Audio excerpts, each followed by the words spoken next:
fille, elle a 10 ans, puis elle s'est fait un premier chum à l'école. C'est très important l'amour à cet âge-là, la 4e année, qu'elle vient juste de finir aujourd'hui. Puis là, je te dis, il se donne rendez-vous au parc, puis il lui achète une sludge, puis il la cherche dans le parc, là. Puis là, quand il la trouve, Roxane, j'ai dû boire ta sludge parce que je te trouvais pas. Mais ils m'ont inspiré, puis j'ai écrit sur un banc en les regardant. Les amours de jeunesse sont sincères, intenses et innocents. Ils aiment amicalement avec leur imagination, leur sourire d'enfant. Ils se baladent et jouent ensemble au ballon, au parc. Ils se confient l'un à l'autre, risquent de se perdre dans les dédales du temps. Ils rêvent d'un avenir hypothétique à deux. Les intimidateurs tentent de les désarçonner, de briser leurs repères, de s'immiscer dans leur complicité en perturbant leur bonheur.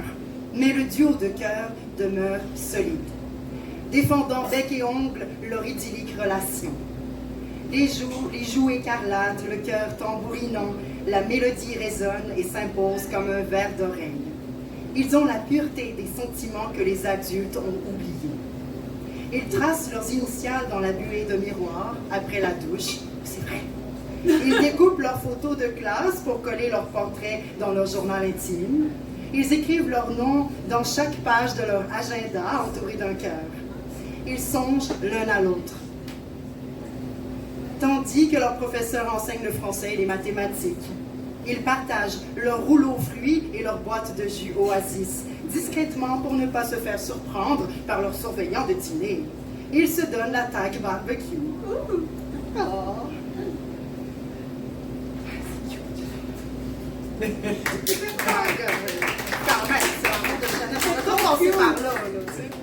OK. Bon, ça c'est un peu à ma saveur habituelle. Persiste, nettoie ton passé, se rassembler pour le mieux-être. Le miracle moderne, c'est de réparer les liens familiaux brisés. Porter fièrement le perfecto, assumer ses couleurs personnelles. Notre impulsivité sous contrôle, l'ingratitude silencieuse, on a fait de la place à la possibilité d'être heureux. Car on a besoin de douceur, de tolérance, car l'enfant qu'on a été autrefois a beaucoup souffert. Garder l'esprit clair dans une société ivre, espérant être disponible pour aider. Le sauveur doit parfois prendre des vacances, ressentir la sécurité avec les personnes autour de nous, s'épanouir en se concentrant sur l'aspect positif des événements. Les ressentiments me donnent rien d'autre qu'un empoisonnement à long terme. Choisir la simplicité volontaire. Je souhaite la pacification des gens. Inventons une langue spirituelle, un langage du cœur. Laisser aller les peurs qui ne nous appartiennent pas. Plusieurs de ces peurs s'avèrent celles que nos parents nous ont maladroitement transmises. Sans blesser l'autre, oser mettre ses limites. Pour se protéger de la blessure. Le complexe de l'ange provoque un burn-out relationnel. Des ruptures difficiles. La plupart du temps, on pense aider alors qu'on se fait simplement vampiriser. Puis, vidé de sa précieuse énergie, on n'est plus apte à être dévoué. Garder la foi et profiter de cette recharge d'énergie, de cette régénération avec gratitude. Ratisser tous les domaines de notre vie. Trouver une manière de taire la voix du négativisme qui nous aigrit de plus en plus. Quand je cuisine, à quoi je pense? Qu'est-ce que je fais au réveil? Qu'est-ce qui se passe dans ma tête?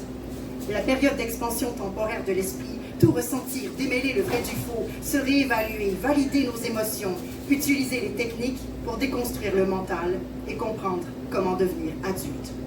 Comment avoir une maturité émotionnelle. Participer à l'évolution humaine, malgré une tête dure. Faire confiance au processus de croissance. Mon pouls ralentit. J'amène mon corps et la vie fait le trois quarts. Je ne suis pas cartésienne. Je me laisse guider par mon intuition. L'invisible opère. Je n'étais pas équipée pour vivre. J'ai changé. Maintenant, j'ai un copilote. Je m'envole vers l'inconnu avec un sentiment de sécurité.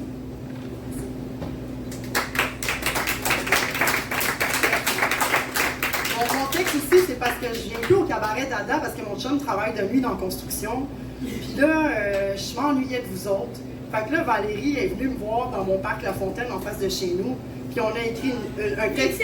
On a inventé un personnage ensemble. Puis on y a inventé une histoire parce que Val a une écriture qui est très humoristique. Puis moi, j'ai une écriture qui est très dramatique ou dans l'introspection et revendicatrice. Fait que ça m'a fait du bien, cette écriture-là. Fait que je vais vous la partager, un texte de Valérie et moi. Ce mercredi, de retour de son rendez-vous de chez l'acupuncteur, elle vécut toute une aventure. Viviane se penchait pour cueillir des fleurs pour décorer sa chevelure. Elle replace discrètement son débardeur. Elle s'est faite belle pour Arthur. Penser à lui faisait battre son cœur, telle une dictature. Elle essuyait sa sueur en utilisant de la verdure. Soudain s'approchait d'elle un sublime masseur qui lui tenda une facture. Rapidement s'envola sa bonne humeur. Elle se figea telle une sculpture. Elle saisit dans sa sacoche sa liqueur qu'elle avala comme un vin nature. Elle osa lui demander une faveur, celle d'écouter ses injures. Elle le traita de bonhomme 7 heures, même si elle se parjure.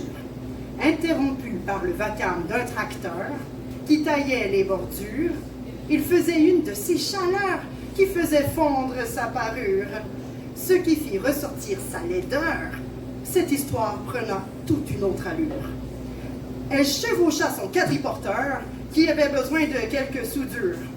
En lui faisant un toit d'honneur, elle fonça droit dans un mur. C'est ainsi que Viviane vécut sa dernière heure.